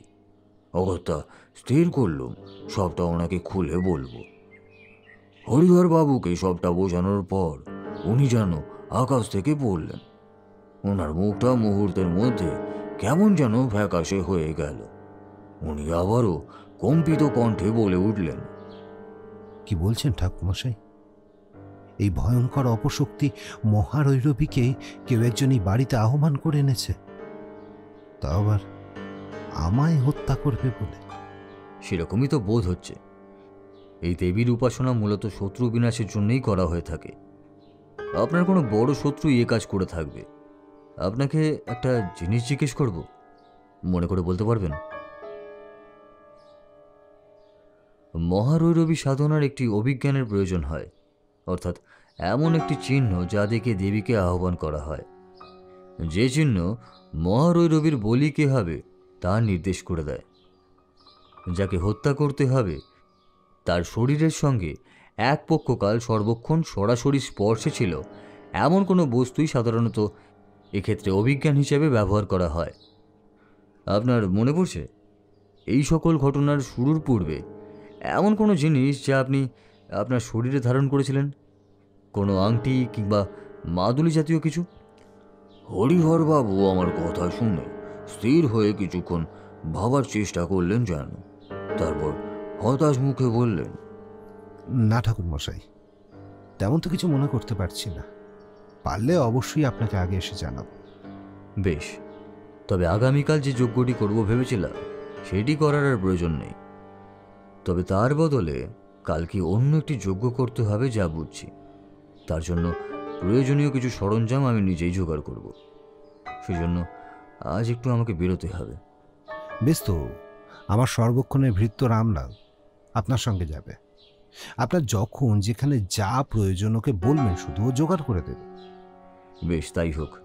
আপনি বরং অভয়কে বলে দিন ওকে যেগুলো জোগাড় করতে বলেছিলাম সেগুলো যেন করে রাখে। এবং হ্যাঁ, এই যে আপনাকে আমি এতগুলো কথা বললাম, এই কথা যেন পাঁচকান না হয়।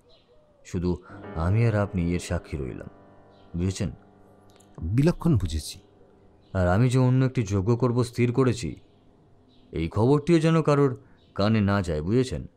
আমার সন্দেহ এই বাড়িরই কেউ। আমার কথা শুনে হরিহর বাবু যেন পৃষ্ঠ হলেন। পরক্ষণেই আমাকে চমকে দিয়ে বললেন, নিখিল, নিখিল আমার সঙ্গে এত বড় শঠতা করতে পারলে শেষে নিজের বাপের প্রাণের পিছনে পড়ল। ওনার কথা শুনে আমি অবাক হয়ে বললাম, আপনি হঠাৎ নিখিলের কথা বলছেন কেন? হরিহরবাবু একটু রাগে ফুঁসে উঠলেন। ওর মতো অকাল কুষাণ্ড এ বাড়ি তার কয়টা আছে? ছোট থেকে নিষ্পাপ ছোট ভাইয়ের উপর ওর হিংসা। ব্যবসায় 3 ভাইকে একসঙ্গে ঢোকালাম। সেখানে যে বেশি পরিশ্রম করবে স্বাভাবিকভাবে বাপ তাকে একটু বেশি ভালোবাসবে। এটাও ওর যেন চক্ষুশূল হলো। হঠাৎ একদিন এসে বলে অভয় ব্যবসার টাকা বেনামে সরাচ্ছে। নিজের ছোট ভাইয়ের নামে এত বড় অপবাদ দিলে অথচ একটা প্রমাণ নেই। রেগে মেগে সেদিনই ওই কুলাঙ্গারটাকে বের করে দিয়েছিলাম ব্যবসা থেকে। ওকে ত্যায্যপুত্র করার সিদ্ধান্ত সেদিনই নিই। অমন ছেলের থেকে একটা বেজম্মাকে ঘরে এনে পালন করা ঢের ভালো। হরিহরবাবুর কথাটা কেমন যেন কানে বাজলো আমার।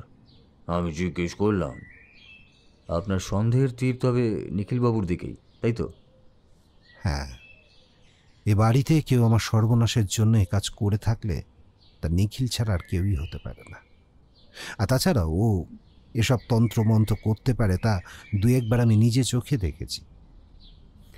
ওই পিছনে বাগানে বসে চুপি চুপি রাতের আধারে অদ্ভুত কী সব উপাচার করত। আমি কাউকে কখনো কিচ্ছু বলিনি। কি আর বলবো বলুন তো দেখি? নিজের ছেলেকে কেউ দুটো খারাপ কথা শোনালে কথাটা শেষে আমার গায়ে এসেই বাজে। হরিহরবাবু উঠে বললেন, তারপর কাতো দৃষ্টিতেই আমার দিকে তাকিয়ে বললেন, এ কাজ যেই করে থাকুক ঠাকুর, সে যেন সঠিক শাস্তি পায়। আপনি দেখবেন ঠাকুর, আমি যাই, কিছু কাজ বাকি পড়ে আছে। হ্যাঁ, আমি উঠি। এই বেলা না বেরোলে জিনিসগুলো জোগাড় করা মুশকিল হবে। সেই দিন বাড়ি ফিরতে ফিরতে সন্ধ্যা বেরিয়ে রাত হয়ে গেল। সমস্ত জিনিসপত্রই শেষমেশ পেলাম।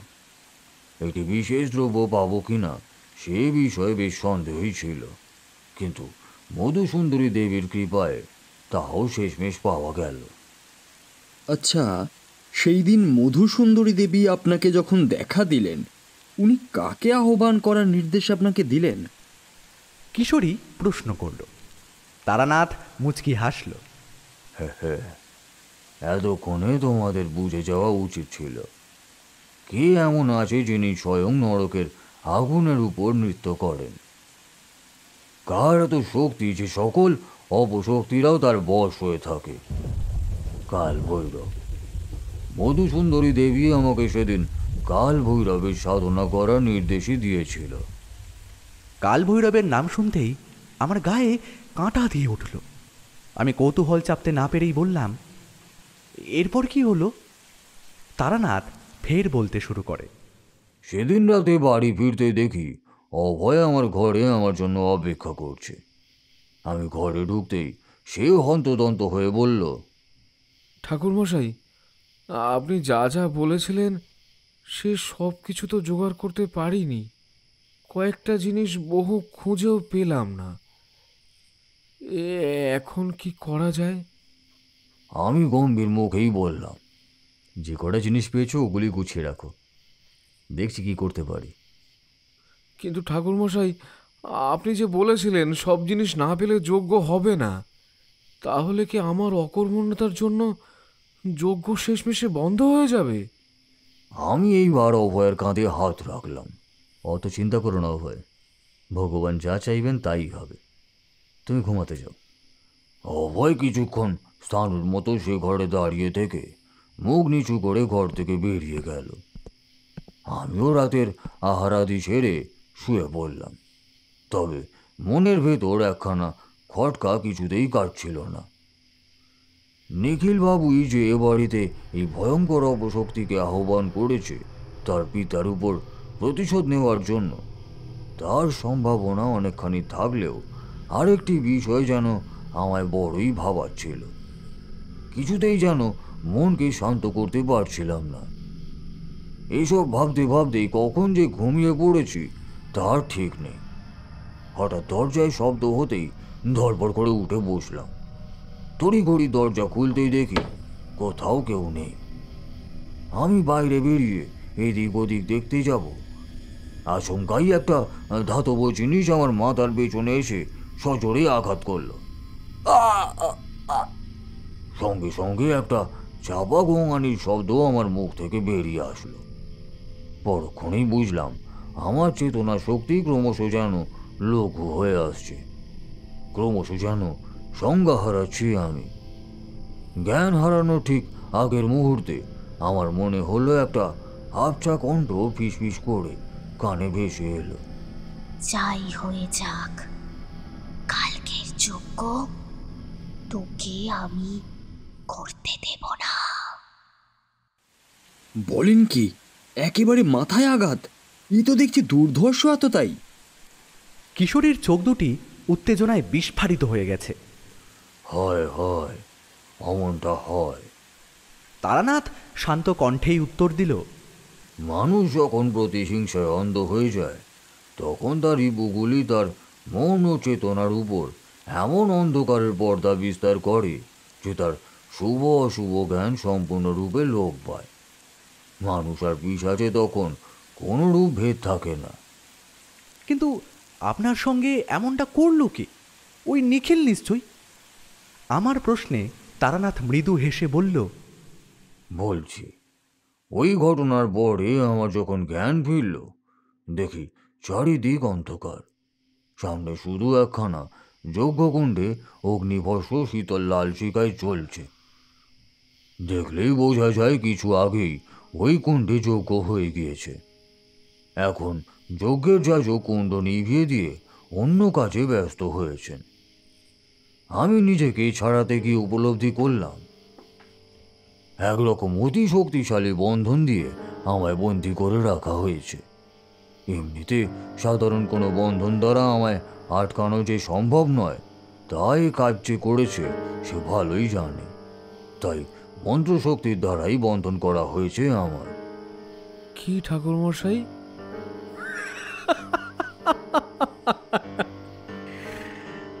কেমন লাগছে এভাবে আটকা পড়ে? খুব অসহায় মনে হচ্ছে না?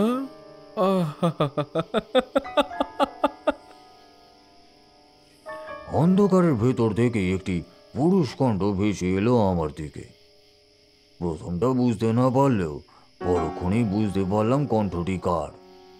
আমি বিস্মিত কণ্ঠেই বললাম, অভয় তুমি?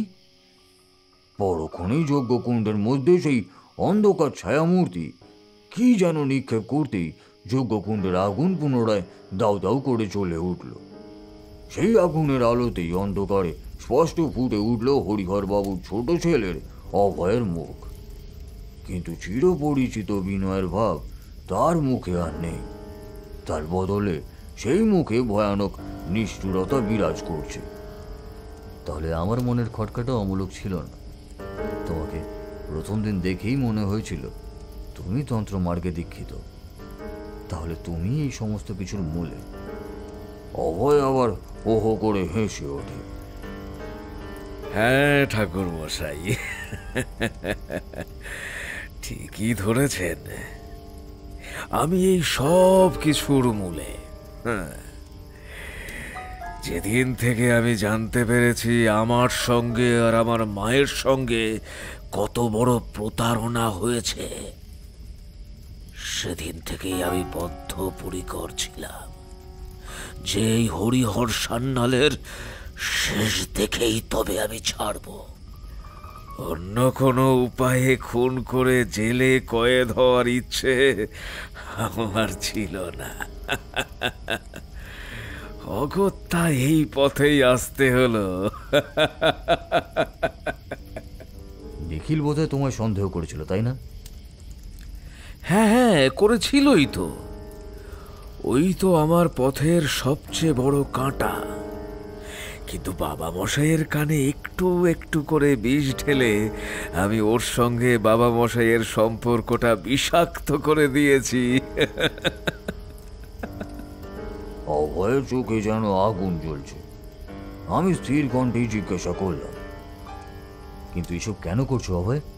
যে মানুষটা রাস্তা থেকে তুলে এনে তোমায় নিজের সন্তান পরিচয় মানুষ করেছে, তার প্রতি তোমার এত ক্ষোভ কিসের? কে? সন্তান পরিচয়ে? অভয় যেন গর্জে উঠল। নিজের সন্তানকে নিজেই দত্তক নিয়ে সন্তান পরিচয় দেওয়াটা কোনো মহৎ কাজ নয় ঠাকুর মশাই। আমি চমকে উঠলাম। নিজের সন্তান মানে? অভয় এবার ঠিক একখানা হিংস্র জন্তুর মতো পুঁজতে লাগলো। নিজের সন্তান মানে ওর নিজের ঔরসজাত সন্তান আমি। হ্যাঁ হ্যাঁ হ্যাঁ, ওর 2 ছেলের মতো আমি ওর নিজের সন্তান। স্রেফ একটা রাস্তা থেকে তুলে আনা পালিত পুত্র নই আমি। ওই লোকটা নিজের ঘরে বউ বাচ্চা থাকা সত্ত্বেও এক সময় আমাদের গায়ে গিয়ে আমার মায়ের সঙ্গে জোর জবরদস্তি করে সঙ্গম করে। আমার দাদু আর মা ওর মামার বাড়িতে আশ্রিত ছিল। সেইখানেই দুবেলা খেটে কাজ করার বিনিময়ে ওরা ওই বাড়িতে খেতে পড়তে পেত। কিন্তু ওই লম্পট লোকটা, ওই হরিহর সান্যাল ওখানে গিয়ে আমার মায়ের রূপ দেখে নিজেকে আর আটকাতে পারেনি। একদিন মাকে একলা পেয়ে জোর করে কথাগুলো বলতে বলতেই অভয় এইবার যজ্ঞকুণ্ডের সামনে এসে বসে। তার মুখ আর আমার মুখ সামনাসামনি। যজ্ঞের আগুনে ঘি নিক্ষেপ করতে করতেই সে বলতে থাকে, আমার দরিদ্র দাদু ভাত কাপড় হারাবার ভয়ে সব জেনে শুনেও সেই দিন চুপ করে থাকতে বাধ্য হয়। পরে মা যখন গর্ভবতী হয়ে পড়ে, তখন সকলের চোখের আড়ালে 9 মাস তাকে বন্দি করে রাখে একটা ঘরে। কারণ তার আশঙ্কা ছিল, একবার যদি কেউ জানতে পারে সন্তানের পিতা কে, তাহলে গর্ভবতী অবস্থাতেই মেরে ফেলা হবে তাকে। কিন্তু এসব খবর কি আর চাপা থাকে? গর্ভবতী মেয়েকে লুকোনো গেলেও সদ্যজাত সন্তানের কান্নার স্বর কিভাবে আটকানো যায়? ফলে আমার জন্ম নেওয়ার সাথে সাথেই খবরটা চারিদিকে চাউর হয়ে যায়। চারিদিকে রটে যায় আমার মা নাকি নষ্টা, চরিত্রহীনা। আমার নিরপরাধ মা সেই অপবাদ নিতে পারে না। দড়ি কলসি গলায় বেঁধে পুকুরের জলে ডুবে আত্মহত্যা করে সে। অভয়ের সামনে রাখা যজ্ঞের আগুন লক লক করে শূন্যে উঠছে ক্রমশ। তার মুখের ভাব বজ্র কঠিন। দাদু সেই বাড়ির কাজ ছেড়ে দিয়ে তখন আমায় নিয়ে ওই গ্রামেরই অন্যত্র চলে যায়। সেখানেই বহু কষ্টে আমি বড় হচ্ছিলাম। এর মধ্যেই একদিন এই লোকটা আমাদের গৃহে এসে উপস্থিত হয়। ততদিনে নিজের কৃতকর্মের জন্য ওর মনে নাকি অনুশোচনা জন্মেছে। আমার মায়ের করুণ পরিণতি শুনে সে বহু সন্ধান করে ছুটতে ছুটতে এসেছে আমার কাছে। আমাকে দত্তক নিয়ে সে মানুষ করতে চায়। আর আমার দাদু আমার ভালোর কথা ভেবেই আমায় তার হাতে তুলে দেয়। তবে তার সাথে একখানা কাঠের বাক্স আমার হাতে তুলে দেন। দাদু বলেছিলেন যে যতদিন না আমার বয়স 25 পেরোচ্ছে, ততদিন ওই বাক্স খোলার অধিকার আমার নেই। ওই বাক্স খুললে অনর্থ হবে। আমিও দাদুর কথা পালন করি। ঠিক 25 বছর পেরোতেই ওই বাক্স আমি খুলি এবং ওখানেই পাই দাদুর নিজের হাতে লেখা একখানা চিঠি। আর ওই চিঠিতেই দাদু সব কথা লিখে রেখে গিয়েছিলেন। ওই চিঠি পড়েই আমার রক্ত টকবক করে ফুটে ওঠে। এই বাড়িতে আমার থাকার কথা ছিল ছেলের মতো, অথচ আজীবন আমি থেকে এসেছি সেই পালিত সন্তানের মতন।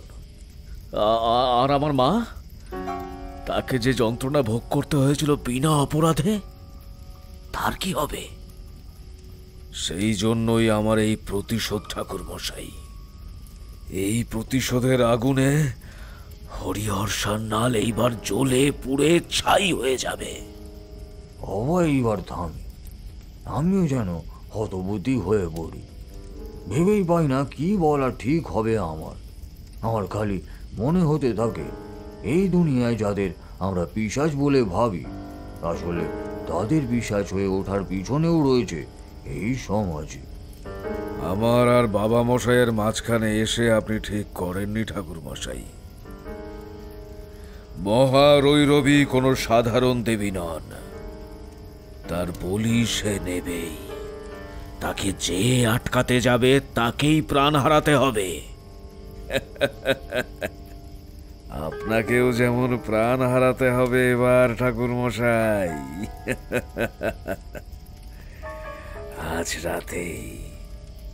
আজ রাতেই আপনাকে বলি দেব মহারৈরবীর 2 সহচরীর পায়ে। এমনিতেই নর মাংসের জন্য বহুদিন বুভুক্ষ হয়ে আছে তারা। ঠিক এমনই সময় আচমকাই অভয়ের পিছনের অন্ধকার থেকে জোরে একটা শব্দ হলো। মনে হলো যেন সশব্দে কোনো দরজা ভাঙা হলো। পরক্ষণেই অন্ধকার ঘরে নিখিলবাবুর কণ্ঠস্বর গর্জে উঠল। শয়তান নেমো খারাম কোথাকার! দেখুন বাবা মশাই, এইবার বিশ্বাস হলো তো এই সব কিছুর পেছনে আসলে কে আছে? অভয় পেছনে ফিরতেই যেন ভূত দেখার মতো চমকে উঠল। সে দেখল নিখিল, হরিহর বাবু সহ পরিবারের বাকি সকলে সেইখানে উপস্থিত। সকলের চোখেই অপার অবিশ্বাস। সকলেই সশঙ্কিত দৃষ্টিতে তাকিয়ে আছে অভয়ের দিকে। ঠিক সেই সময় আমি আমার জড়সড় অবস্থায় ছেড়ে ফেলে উঠে দাঁড়ালাম। কি অভয়, তোমার এবার কেমন লাগছে বলো, সকলের সামনে নিজের আসল চেহারাটা বেরিয়ে আসার পর? অভয় এতটাই বিস্মিত যে ও বিশ্বাসই করতে পারছে না আমি বন্ধন খুলে ফেলেছি। আমি হেসেই ওকে উত্তর করলাম, নিজেকে তুমি বড় সাধক ভেবেছিলে অভয়। নিম্ন ডামরের অতি সাধারণ কটা সিদ্ধাই শিখে তুমি ভাবলে তারানাথ তান্ত্রিককে বন্দি করবে। এই তারানাথ তান্ত্রিক যে বীরভূমের ডামর সিদ্ধা মাতু বাগলির শিষ্য, স্বয়ং মধুসুন্দরী দেবীর কৃপাধন্য এবং কাল ভৈরবের আশীর্বাদ পুষ্ট। তাকে বন্দি করবে তোমার মতো একটা ক্ষুদ্র তুচ্ছ সাধক? আমি এইবার শানিত একটা হাসি হেসে উত্তর দিলাম, এই সব কিছুর পেছনে যে তুমিই আছো তা আগেই আমি সন্দেহ করেছিলাম, তোমার অতিরিক্ত ভক্তিভাব দেখে। তুমি বোধহয় জানো না, মানুষের মনের কথা পড়ার কিঞ্চিত ক্ষমতা আমার কাছে আছে। সেজন্যই প্রথম দিন থেকেই তোমায় আমি সন্দেহ করেছি। তবে কাউকেই আমি বলিনি। হরিহরবাবুর চোখে যে স্নেহের ঢুলি তুমি পরিয়ে রেখেছিলে তা খোলার জন্যই এই ভনিতার প্রয়োজন হলো। সেজন্যই প্রথম দিন এসেই তোমায় কাজ দিয়ে আমি ব্যস্ত রেখেছিলাম, যাতে তুমি আমার কাজে বাধা না দিতে পারো। এইবার দেখো প্রকৃত বন্ধন কাকে বলে। এরপরের মুহূর্তেই অভয় বিকট একটা চিৎকার করে উল্টে পড়ল মাটির উপর। সকলে অবাক হয়ে দেখলো তার শরীর ক্রমশ যেন পাথরের মতন শক্ত হয়ে যাচ্ছে, আর অভয়ের চোখে মুখে প্রথমবারের জন্য ফুটে উঠছে আদি ও অকৃত্রিম ভয়। এবার মনে পড়েছে ঠাকুরমশাই, এই সব কিছু শুরু হবার আগে অভয় একটা তাগা এনে পড়তে দিয়েছিল আমায়। আমিও সরল মনে সেটা হাতে পড়ে নিই। দিন 15 পরেও নিজেই আবার তাগাটা খুলে নেয় ফেলে দেবে বলে। আমার তখন সন্দেহ হয়নি, ভাবতে পারি নিজেও এমন কিছু ঘটাবে। হরিহরবাবু নিজের কপাল চেপে ধরেন। নির্জন একটি কক্ষে তখন আমি আর হরিহরবাবু একলা বসে আছি। খানিকটা শোক কাতর কণ্ঠেই উনি বললেন, হ্যাঁ ঠাকুরমশাই, বয়স কম থাকতে কামনার তাড়নায় আমি অনেক অন্যায় করেছি। অভয়ের মায়ের সঙ্গে আমি যা করেছি তার কোনো ক্ষমা নেই। কিন্তু বিশ্বাস করুন, সেই জন্য আমি অনুতপ্ত। আজীবন সেই পাপ আমার কর্কটের মতন দংশন করে বেরিয়েছে। সেই জন্যই তো অভয়কে নিজের কাছে নিয়ে এসে নিজের ছেলের মতো করে মানুষ করা। যে অন্যায় আমি করেছি তার হয়তো শাস্তি নেই, কিন্তু ওই নিষ্পাপ ছেলেটি অন্তত যেন ভালো থাকে সে চেষ্টাই করে এসেছি আজীবন। আমি ভাবতেও পারিনি যাকে এত ভালোবেসেছি সেই নিজের হাতে আজ আবার আমার মৃত্যুফাদ রচনা করেছে। আমি এইবার উঠে দাঁড়ালাম, গম্ভীর স্বরেই বললাম, হাতে আর সময় নেই হরিহর বাবু। কাল ভৈরবের আহ্বানে আমায় এইবার বসতেই হবে, না হলে আপনাকে বাঁচানোর কোনো উপায় দেখছি না। তবে একখানা ঘটনা ঘটার প্রমুখ সম্ভাবনা আছে আজ, সে কথাটা জানানোর জন্যই আপনাকে এখানে ডাকা। কি ঘটনা? আমি খানিক ইতস্তত করেই বললাম, আমি যদি যজ্ঞে সফল হই তাহলে মহারৈরবী তার উদ্দেশ্যে প্রদত্ত বলি গ্রহণ করতে পারবে না। এই অবস্থায় এমন সম্ভাবনা থেকেই যায় যে তাকে ডেকেছে সে তার প্রাণটাই নিয়ে তবে এখান থেকে যাবে। সেক্ষেত্রে আজ হয় আপনার নয়তো অভয়ের প্রাণ সংশয় আছে। এই কথাখানা আগে থাকতেই আপনাকে জানিয়ে রাখা প্রয়োজন বোধ করলাম। আমার কথা শুনে হরিহর বাবু কোনো প্রত্যুত্তর দিলেন না। চুপ করে পাথরের মূর্তির মতো চেয়ে রইলেন আমার দিকে। এদিকে তখন আমার হাতে আর সময় অবশিষ্ট নেই। আমি সেই ঘর থেকে বেরিয়ে গেলাম যজ্ঞস্থানের উদ্দেশ্যে। যজ্ঞের স্থান হিসাবে নির্বাচিত হয়েছে দোতলার ছাদটি। অমাবস্যার রাত, ছাদে আমি, হরিহর বাবু আর অভয় ছাড়া বাকি কারুরই আসার অনুমতি নেই। নিখিলবাবু কিছুতেই আমাদের একা ছাড়বেন না বলে বায়না ধরেছিলেন বটে, কিন্তু নিচে বাড়ির বাকিদেরও রক্ষার্থে একজনের থাকা দরকার, এই কথা বুঝিয়ে ওনাকে কোনো মতে নিরস্ত করেছি। যখন যজ্ঞে বসলাম তখন আমার পাশে বসে আছে হরিহর বাবু আর মুখোমুখি বসে আছে অভয়। এখনো তার মুখে তার পিতার প্রতি ঘৃণার ভাব প্রকট হয়ে আছে, যদিও তার শরীর মন্ত্রবাসে আবদ্ধ, সামান্য নড়বার ক্ষমতা তার নেই। তবে আমার পাশে বসা হরিহর বাবুর দিকে তাকিয়ে দেখলাম উনিও কেমন যেন পাথরের মূর্তির মতো স্থির হয়ে গেছেন, অত্যন্ত গভীরভাবে কিছু একটা চিন্তা করছেন বলে মনে হলো। আমি আর দেরি না করে যজ্ঞ আরম্ভ করলাম।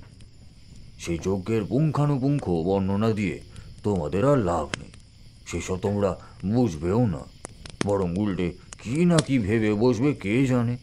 তার চেয়ে বরং আসল ঘটনাই শোনানো যাক। যজ্ঞ চলতে চলতেই সময়টা তখন ঠিক মাঝরাত হবে।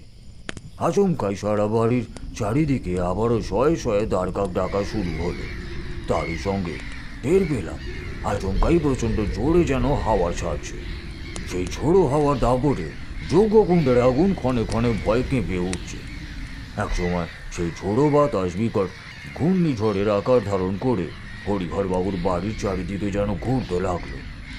যদিও যজ্ঞের আগুন তাতে নিভল না, কোনো এক অলৌকিক শক্তি বলে তার ঠিকই জ্বলতে থাকলো আগের মতোই। আর ঠিক এরপরই রাতের অন্ধকার চিরে শোনা গেল সেই হাড় হিম করা নারী কণ্ঠ।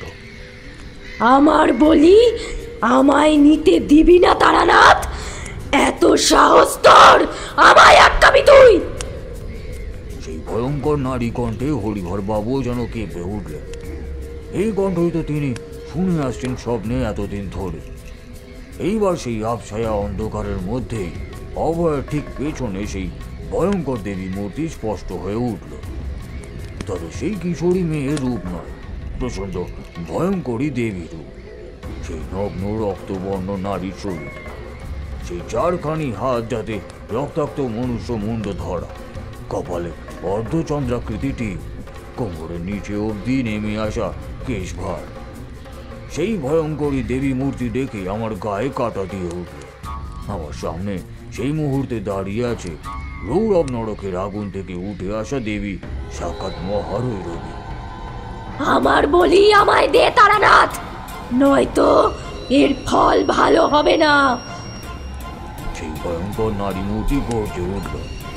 না, তা সম্ভব নয়। তোমার বলির রক্ষাকর্তা এখন স্বয়ং কাল ভৈরব, তাকে খণ্ডন করে বলি নিতে পারো তো নাও। আমার কথায় সেই দেবী মূর্তি যেন আরো ক্ষুদ্র ক্রোধান্বিত হয়ে উঠল। সেইবার এগিয়ে আসতে গেল আমাদের দিকে, কিন্তু এক অদৃশ্য আবরণে বাধা পেয়ে সঙ্গে সঙ্গে যেন আবার পিছিয়ে গেল সে। হ্যাঁ, সেই রাতে আমি আর হরিহর বাবু যে আসনে বসেছিলাম তার চারিদিকে রক্ষাকারী গণ্ডি কাটা ছিল। হরিহর বাবুকে আমি আগেই জানিয়ে দিয়েছিলাম ওই গণ্ডির মধ্যে যতক্ষণ আমরা থাকবো ততক্ষণ স্বয়ং কাল ভৈরব আমাদের রক্ষা করবে। এইবার সেই ভয়ঙ্কর দেবী মূর্তি যেন প্রচণ্ড ক্ষুব্ধ হলেন। পরক্ষণেই রুষ্ট কর্কশ কণ্ঠে তিনি বললেন, আমার বলি প্রদত্তকে শেষমেশ যদি আমায় না গ্রহণ করতে দেওয়া হয় তবে আমি কি করি জানিস? যে আমায় এইখানে ডেকেছে তাকেই নিজের বলি হিসেবে গ্রহণ করি। দেখ হরিহর, এইবার তোর চোখের সামনেই তোর প্রাণীর সন্তানকে বলি দেব আমি। এই ঠিক পরক্ষণেই আমি দেখলাম অভয় আচমকায় নিজের গলা চেপে ধরেছে। তার গলা দিয়ে গড়িয়ে পড়ছে রক্তের ধারা, তার সারা শরীর ছটফট করছে। তাকে দেখে মনে হচ্ছে তার গলায় সাপের মতন কিছু একটা ক্রমশ চেপে বসে তার শ্বাসরোধ করছে। অভয় গোঙাচ্ছে, তারই সঙ্গে আকাশে বাতাসে ধ্বনিত হচ্ছে মহারৈরবের ভয়ঙ্কর হাসির শব্দ। এর মধ্যেই এমন একটা সাংঘাতিক কাণ্ড ঘটল যা আমি কল্পনাও করতে পারিনি। আচমকাই আমাকে চমকে দিয়ে হরিহর বাবু নিজের আসন ছেড়ে এক লাফে উঠে দাঁড়ালেন। তারপর আমার দেওয়া সেই গণ্ডি বেরিয়ে এক দৌড়ে গিয়ে জড়িয়ে ধরলেন অভয়কে। তারপর হাউ হাউ করে কাঁদতে কাঁদতে বললেন, ওকে মেরো না, ওকে মেরো না, ওর বদলে আমার প্রাণ নাও তুমি, আমার আমার আমার প্রাণ নাও। জীবনে অনেক পাপ করেছি আমি, আমাকেই শাস্তি দাও না তুমি মা, কিন্তু কিন্তু আমার সন্তানকে কিছু করো না। যতই ও ভুল করুক, আমাকে হত্যা করার কথা ভাবুক, তাও তো আমার নিজেরই ছেলে। এই দু হাতে তো ওকে মানুষ করেছে। এভাবে কোনো পিতা তার সন্তানের মৃত্যু নিজের চোখের সামনে দেখতে পারে না। দয়া করো, তুমি আমার প্রাণ নাও। এক মুহূর্তের জন্য অভয় যেন অবাক হয়ে তার পিতার দিকে তাকিয়ে রইল, যাকে মারার জন্য তার এতদিনের পরিকল্পনা, আর সেই মানুষটাই তাকে বাঁচানোর জন্য নিজের প্রাণ দিতে রাজি। এই যেন তার বিশ্বাস হচ্ছে না। বড় ভুল করলি হরিহর, বড় ভুল করলি। ওই গণ্ডি থেকে বেরিয়ে এই রাতই হবে তোদের দুজনের শেষ রাত। আজ তোদের দুজনকেই নিজের বলি হিসেবে গ্রহণ করব আমি। মহারৈরবী এইবার গর্জে উঠলেন। পরক্ষণেই হরিহর বাবুও নিজের গলা চেপে ধরলেন। এদিকে আমি সম্পূর্ণ নিরুপায়, নিজের চোখের সামনে দুজন মানুষ মরতে বসেছে দেখেও কিছু করতে পারছি না। ঠিক এমন সময় হঠাৎ আমার পিছন থেকে ডুগডুগির আওয়াজ ভেসে এল। সেই আওয়াজ শোনা মাত্রই আমার সর্বাঙ্গ যেন শিহরিত হয়ে উঠল। পরক্ষণেই দেখি আমার সামনে দাঁড়িয়ে থাকা সেই দেবী মূর্তি, চোখে মুখে প্রচন্ড আতঙ্ক। অভয় আর হরিহরের ছটফটানিও থেমে গিয়েছে অচিরে। আমি পিছনে তাকাতেই গায়ে কাঁটা দিয়ে উঠল। দেখলাম আমার পিছনে দাঁড়িয়ে আছে সেই রোগা কঙ্কাল ছাড় অবয়ব, হাতে একখানা হাড়ের লাঠি, গলায় হাড়ের মাদুলি, গায়ের রং আধারের মতো কালো। আমার নিঃশ্বাস তখন জোরে জোরে পড়ছে। আমি বুঝলাম আমার সামনে যে দাঁড়িয়ে আছে সে আর কেউ নয়, স্বয়ং কাল ভৈরব। হাতে ধরা হাড়ের লাঠিখানা সামনে তুলে সে এবার গর্জে উঠল, যেখান থেকে এসেছিস ফিরে যা, নইলে ফল ভালো হবে না। এরা সবাই কাল ভৈরবের প্রহরায় আছে। সমস্ত নরক যার পায়ের তলায় থাকে সেই কাল ভৈরব। এইবার একসঙ্গে মাথার উপর আকাশে যেন শত সহস্র বিদ্যুৎ একসঙ্গে ঝলকে উঠল, তার সঙ্গে প্রচন্ড বাজ পড়ার শব্দ। সেই প্রচন্ড নারী মূর্তির বিকট হতাশ চিৎকার ছড়িয়ে পড়ল দিকে দিগন্তে। চক্ষুকুণ্ডের আগুন লক লক করে উঠল আকাশ পর্যন্ত। এতটা বলে তারানাথ থামল। হাতের ফুরিয়ে যাওয়া সিগারেটটা নিঃশব্দে গুছিয়ে রাখলো নারকেলের মালায়। কি হলো তারপর? তারানাথ হেসে বলল, তারপর আবার কি হবে? সাক্ষাৎ কাল ভৈরবের সামনে দাঁড়াবে এমন কোনো শক্তি আছে নাকি? মহারৈরবী তার সহস্র ক্রোধ নিয়েই অন্তর্হিত হলেন। তার কোপের হাত থেকে রক্ষা পেলেন পিতা ও পুত্র দুজনে। তবে মজার কথা কি জানো? কি? সেই রাতে আদৌ আমি কাল ভৈরবকে আহ্বান করিনি, কেবল তাকে স্মরণ করেছিলাম আমাদের রক্ষার জন্য। তবে আমার মনে হয় এক পিতার তার সন্তানের প্রতি ভালোবাসা দেখেই সেই রাতে তাদের বাঁচাতে স্বয়ং আবির্ভূত হয়েছিলেন তিনি। যতই হোক, তিনিও তো এই জগৎ প্রপঞ্চের পালক পিতা। এরপর হরিহর বাবু আর অভয়ের কি হলো? তারানাথ আবারও রহস্য করে হাসল। তারপর বলল, মান অভিমানের পর্ব মিটে গেলে যা হয় আর কি। বাপ বেটায় সন্ধি হয়ে গেল। তবে অভয় যে সেই রাতে বিশ্বাস থেকে আবার মনুষ্যে রূপান্তরিত হলো, তার একমাত্র কারণ হলো হরিহর বাবুর পিতৃস্নেহ। এই জগতে ভালোবাসাই একমাত্র মানুষকে বদলাতে পারে, বুঝলে? তারানাথ থামল। তারপর ফের বলল, ওর পরের দিনই আমি ওখান থেকে রওনা দিই। ওই দিন সকালবেলায় সান্যালদের অষ্টধাতুর রাধা মাধব আবারও নিজে থেকেই আগের অবস্থানে ফিরে এসেছিল। তার থেকেই সিদ্ধান্ত নিয়েছিলাম ওদের বিপদ সম্পূর্ণরূপে কেটে গেছে। আর তাছাড়া আরেকটা গুরুত্বপূর্ণ কাজও ছিল। কি কাজ? আমি অবাক হয়ে জিজ্ঞেস করলাম। কাজ নয়, ঠিক আদেশ বলতে পারো। ওই রাতে কাল ভৈরব যাবার সময় আমায় এক অদ্ভুত আদেশ দিয়ে গেছিলেন, যেই পালন করতে গিয়ে আমার জীবনের সবচাইতে ভয়ঙ্কর তথাপি আশ্চর্য অভিজ্ঞতাটি হয়েছিল।